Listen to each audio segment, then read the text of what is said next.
Hello and welcome to the A-Form Show. My name is Alan George and thank you very much for tuning in. Each week, we sit across from thought leaders and change makers in the architecture and design space of the GCC. We dive deep into their experiences, both professionally and personally, and share their valuable insight as to what makes them tick. Our goal is to add value to your day and help you navigate your own personal creative journey. Finally, the opinions and the views of the guest speakers are that of their own. They do not necessarily represent the views and the opinions of the show or the host.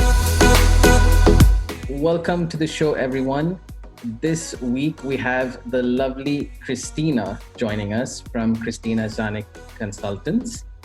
Normally, on the show, as you all know, I would normally do a fairly decent intro and do everyone justice by telling everyone how cool they are and how awesome they are.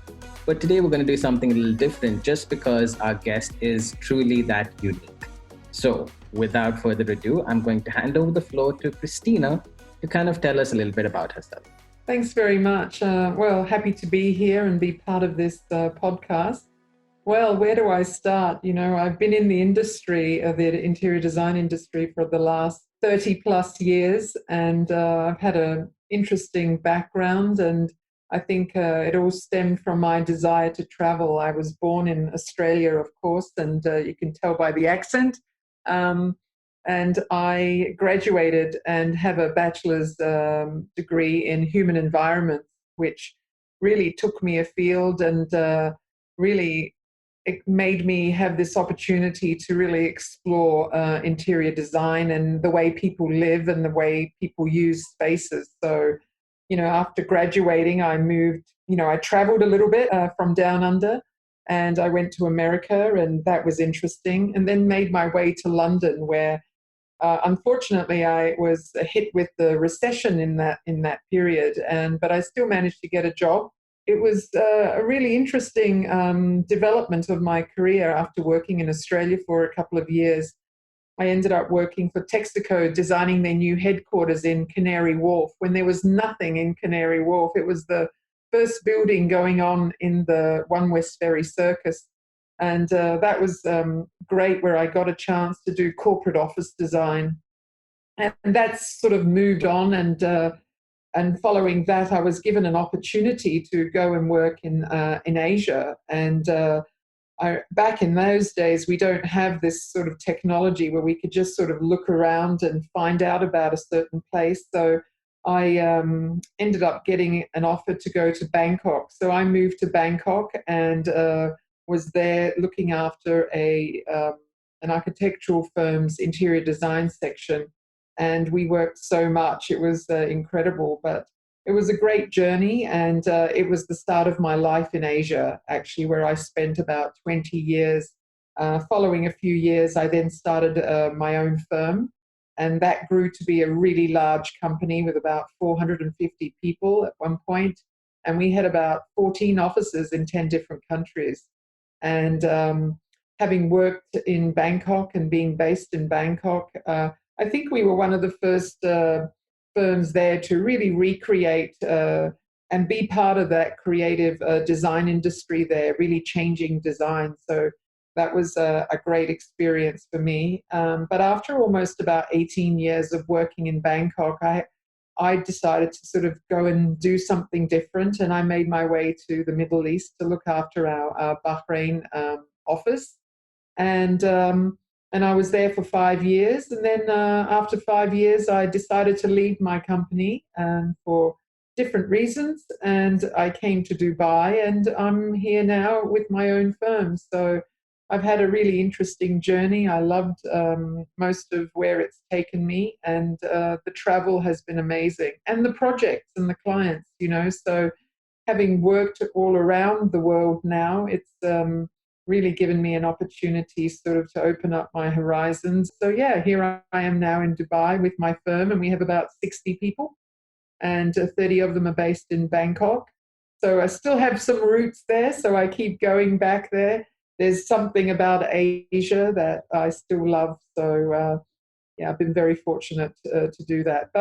And here we are. So a team of 60 people, and we're still going strong. That's really, really good news. I mean, To be honest, the minute I sort of knew that you would be coming on the show, and after having gone through your entire career history and so on, I kind of noticed a trend wherein change seems to be something which I presume that you love doing or love exploring. And something which I see quite commonly that happens with people is that they kind of tend to fall into a routine of things, a way of living, and so on. And that kind of becomes, for lack of a better word, their comfort zone. So I'm kind of wondering with you, how is it that you want to make these big career changes, all across the world? And more importantly, why do you feel that you would need to do that?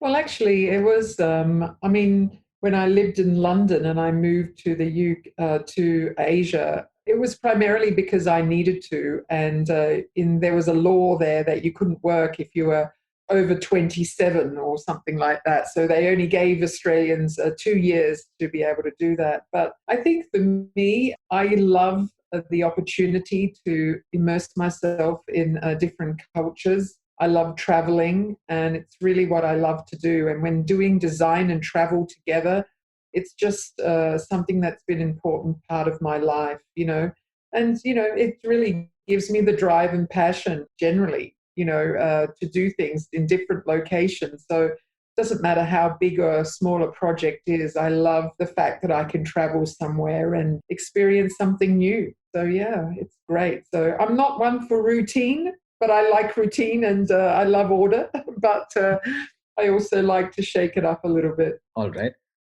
Since your time here in Dubai, I mean Dubai as your practice, as your business, and so on, since you've kind of seen world markets quite literally, I would kind of want to get your insight over your time here. Have you seen the market in Dubai, or even the GCC for that matter? Have you seen the market sort of maturing? I mean, do you see client briefs and client requirements sort of changing or maturing, standards changing? I mean, this can be either way, for the better or for worse, but I'd love to get your insight on that. Okay. I think that the market generally in the Middle East is definitely maturing in lots of different ways. I don't think it's as mature, of course, as in Europe or other locations where design has been forefront, but they've certainly been open to lots of different, pushing the envelope in terms of design. So in terms of maturing and technologies and, the type of buildings we see here, you just don't see that in Europe as much. So I think in terms of offering this variety and targeting a more broad audience than it used to before, I think it's not as mature, but it's getting there. But there's a lot more variety here in terms of what hotels are offering. Before it used to be just primarily luxury destination hotels, and now you see a lot more 3 and 4 star hotels rising and stuff in the hospitality industry, that is, which we really focus on. I don't think standards are changing so much. I think they're developing all the time, at least in terms of technology. But in terms of cost, they've changed a lot because now there's so much variety out there in terms of products and things we can use. And I'm sure there's going to be a lot more changes going forward for anything new and things being renovated. So, and in terms of client briefs, budgets are always tighter now. Everyone wants to have the wow factor for a lot less, but also there's so much more materiality, and what has become available within the region has really changed. So I see a lot more maturity in that. A lot more products are available. So yeah, although it is a fairly young market, I think it's really at the forefront in really pushing the design envelope. That is true. I mean, if you see the kind of developments, I guess, which are happening in and around us over the last 4 to 5 years, I mean, that sort of seems to be the direction that they're taking. So I definitely agree with that. A question that I have, given your experience in hospitality, hotels specifically, was kind of this question about, well, it's more of a philosophical question, I guess. But when you have such strict brand guidelines for these operators who have been in business for over decades and have now expanded all over the world, and they have a very clear representation about how they want to see and how they want the people to see their brand. When they come to you and they say that, we want to open up this hotel with these many keys in this location, as a creative design studio, how do you kind of take their brand ethos and their kind of brand value and integrate it into the design? It's something just what we do. It's something we do on a daily basis. Most operators have a guideline. They don't tell you actually everything you need to do, but they have technical guidelines which actually we need to adhere to in terms of standards, ergonomics, and things like that. But our main job is on 80% of our projects is to pair a brand vision and put it in a local context, inserting our DNA and translating this and their DNA actually, and also translating all of this into an experience that they're looking for. But, we have to keep our stakeholders happy, and sometimes their vision might be very different to ours, and maybe the brand doesn't really suit what they're looking for. So we're juggling many balls at one time. But this is something we do on a daily basis, and it really is a creative process, although there is a guideline and there's an ethos behind the brand from the operator. But, we love to push the boundaries on our design. And, my team believe that our creativity is also rooted also in the diversity in terms of our people. We have, if people are looking for something different, we have 14 different nationalities in our office. So we can ask our Bangkok office to design something and we'd get something totally different to the team in Dubai. So, I think how we perceive a particular brand, its ethos, we can come up with lots of different options for that client. I mean, do you see that process as a very sort of repetitive process? Is this something which you kind of need to spend a lot of time on with your client? Or is it something which I guess at this point comes naturally? I think it just comes naturally, and it's not a repetitive process because you have a different building, it's in a different location. Sometimes the brand is always about the location and where it is, and it's how we extract that. Creating a narrative is an absolute essential for some of the operators we work with. We have to create a story. Storytelling is a real essential part of creating a design that flows and that makes sense, Right. So that's a big part of what we do. And each story is different for, its location, whether it's geographic, its history, or some of the social insights we have sort of research. All right.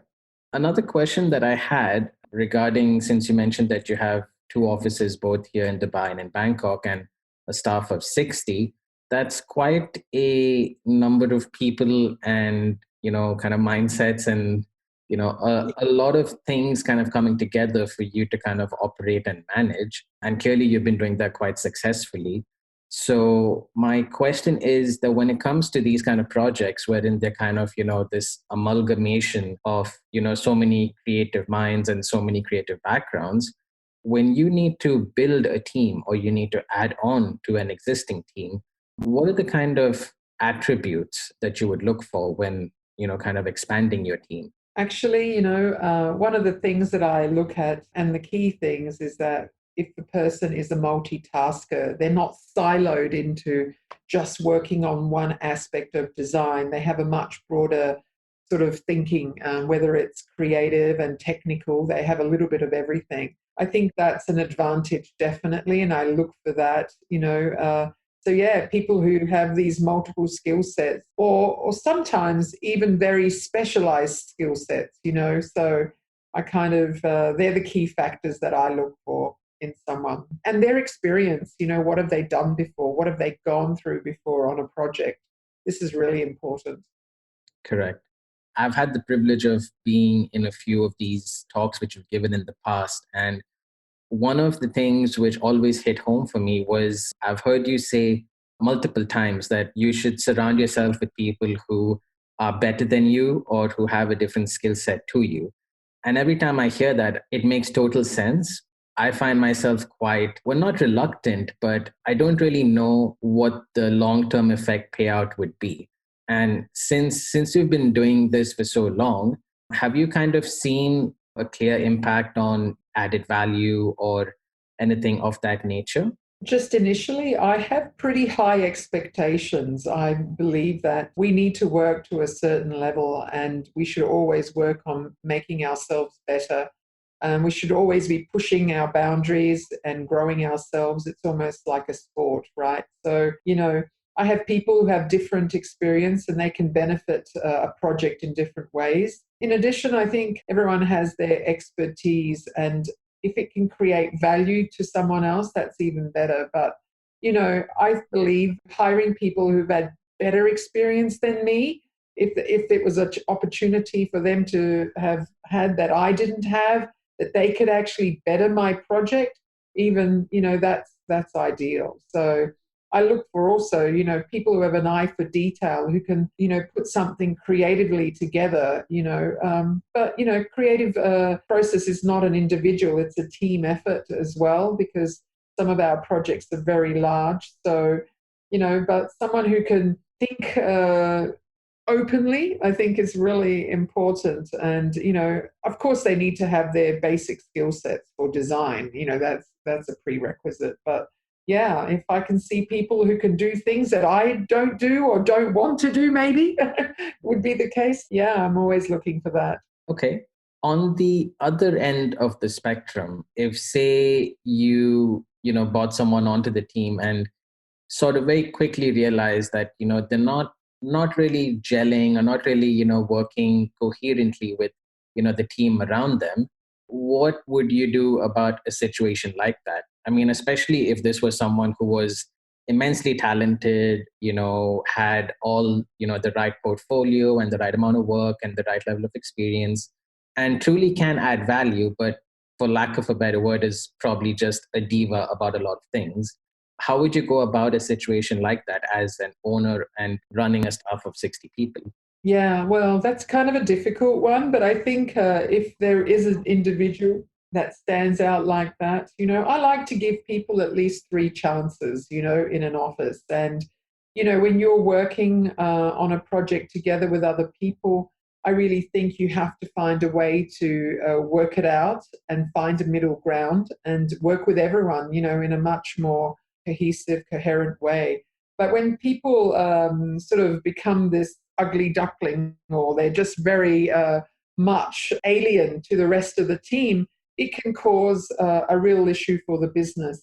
So, I've been in situations exactly how you've described it. And in some cases, we've spoken to the individual and, they've tried, and sometimes they've done, it's been great. But then other times we've had to let that person go. So at the end of the day, we are running a business. We need to be able to work with our clients, and our team have to be able to do that as well. We have to just be, find that middle ground. And if we can't, it's a real shame. So, yeah, but talking to someone, communicating, being very open and honest and blunt, this is what's happening. I think it's better than sort of shying away from it and letting something brew into something bigger than what it could be. Right.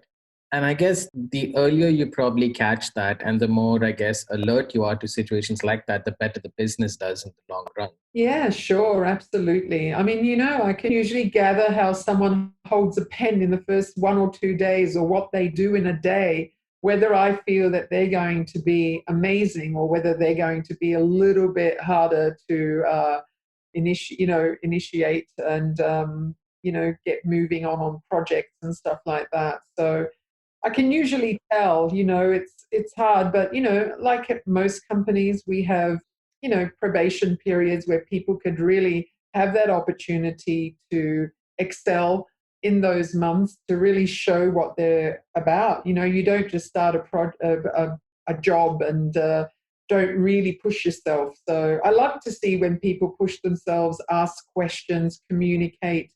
But if someone isn't, then there's going to be something wrong, especially when it's expected of them. Right. And again, kind of, coming back to running the business, a fundamental problem which I tend to see more so in the architecture and contracting side of things is that as those creative businesses, it's kind of hard to maintain a set cash flow throughout your entire project. It's kind of like you're always in a state of, I don't know what the right word is, but it's not as transactional as other business models would be.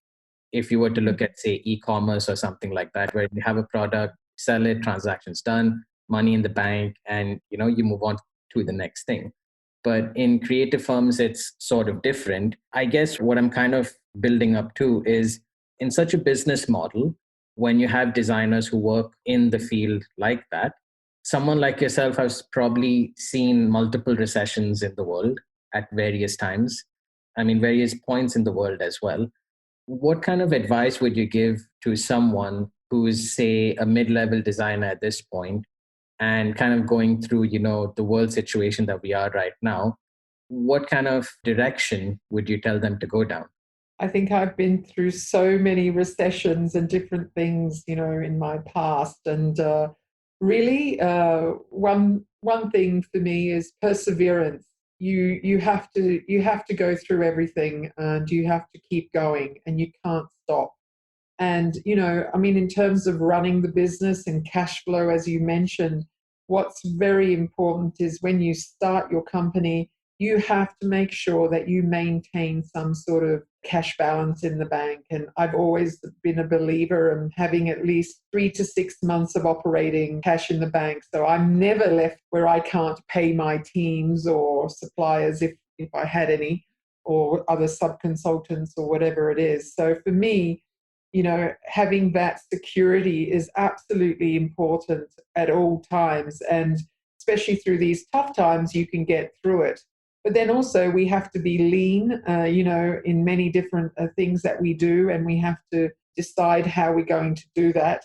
But for me, it's also a team collaboration. So I've been through these tough times, but for me, it's also gathering the team, explaining the situation, and buying into a strategy that we all are going to face together. So depending on what we all decide. And when we look at these, slowdowns and recessions and all that sort of thing, there's bound to be some sort of issue come up. But definitely, if we're financially, stable, that's great. But it doesn't last. And we have to be always on the forefront with our business development, seeking out other opportunities and going to other locations. And, at the end of the day, if we all stick together, I think we'll get through it. But it is a big responsibility. It's a very serious responsibility. We have a lot of people who depend on their jobs. And, over this last few months, we've seen a big change in that. But so far, we've been okay, and our projects have been going, and we have that perseverance. Right.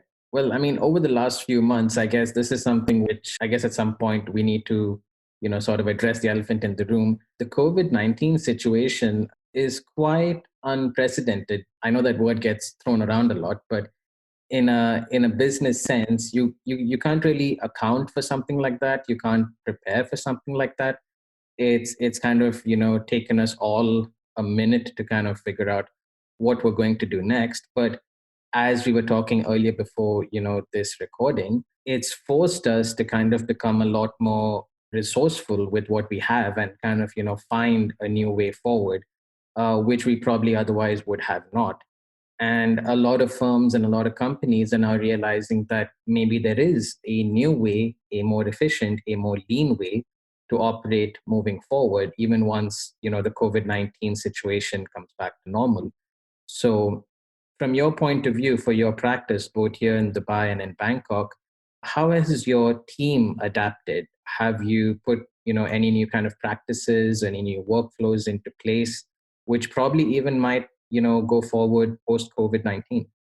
I think as an interior design business, we've always worked as a team, and now the team are all working in their individual homes. But working on projects is so different without this human touch, being connected with one another, sharing the ideas more frequently, just going to someone's desk and being able to chat with them about something, look at different solutions. That's not there. I mean, I think technology has been great for us in terms of being able to connect people. In fact, I personally connect with more people now in the company on our Microsoft Teams than I did before, and if I wanted to speak to the CAD guy or the 3D guy. I mean, I very rarely had that opportunity to converse with them on a day-to-day, but now I could just call them up and they have to answer the call. So I think, the human touch for me, I think initially it was okay, when we were all thinking this would be here for just 2-3 weeks. But it's almost 7-8 weeks that we've been working abroad, working away from the office. Okay, we have a small team in the office now, but I'm feeling it now that human touch is missing. And it's, we really need to somehow find different ways of working. But, we've really adapted very well, and it's been effortless, I guess, from our homes, and technology has been really efficient and effective. So, that's been great. I mean, we miss the travel. So I think in the future there will be less travel, but it's still nothing like having a meeting together with people. Sometimes we have this set meeting for an hour and that's all you talk about. But if I'm in, say, Saudi and I've met a client, we might go for lunch and we might do something else, and you talk more and it becomes a bit more personal. So yeah, human touch is really important, and it's missing in this time.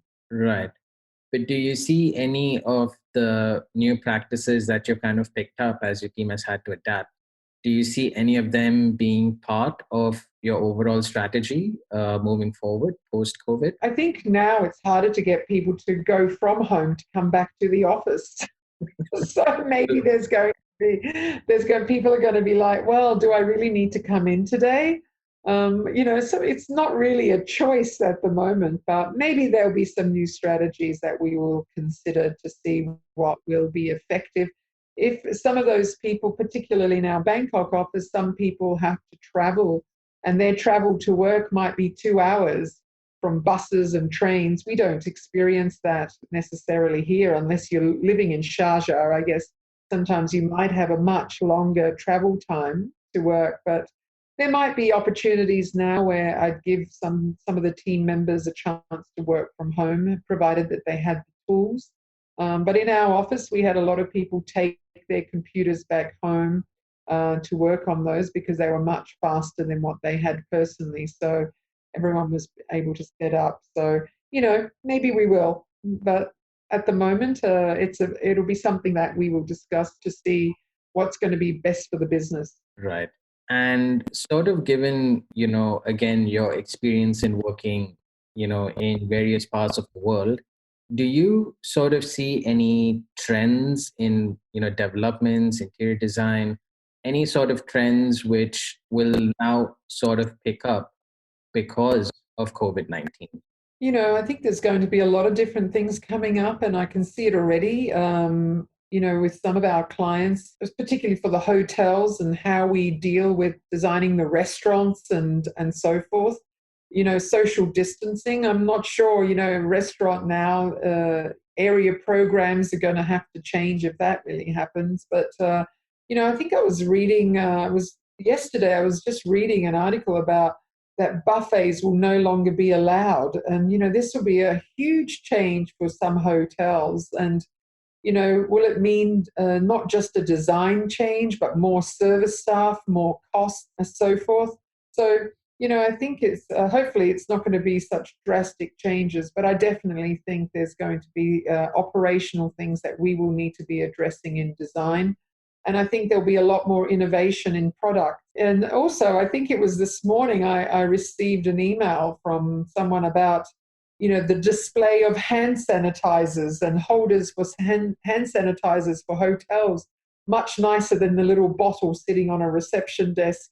So people are already designing much more luxurious ways to hold some of these products that, part of the COVID requirements, and keeping your hands clean and all that type of thing. So I think there's going to be so much more in product innovation, definitely, and operations of hotels particularly, and public spaces are going to revisit how things are done. So yeah, but I think we'll be part of that journey, and we'll be part of doing that design to make sure we look after these points in our project. Right. When talking about hotels, I mean, clearly we have different levels and different types and different experiences, if you may, when you go to different hotels. Do you think the pandemic is kind of going to affect the entire industry, or is it going to be something which sort of affects only a few types of hotels, and then the other ones kind of carry on like normal? I think it's hard to say, but I think it probably will have a big effect on the whole industry, not just the tourism industry, but entertainment, retail, everything. So, how far it goes, I'm not sure yet, but, we're seeing a big change in terms of the effect of what has happened. But I think we'll see a little bit more how it's affecting our projects and how companies are addressing it internally. And when we're designing their hotels, whether they really have to action every single point. So let's see. I think we're all sort of waiting with bated breath to see how that's going to pan out. Right.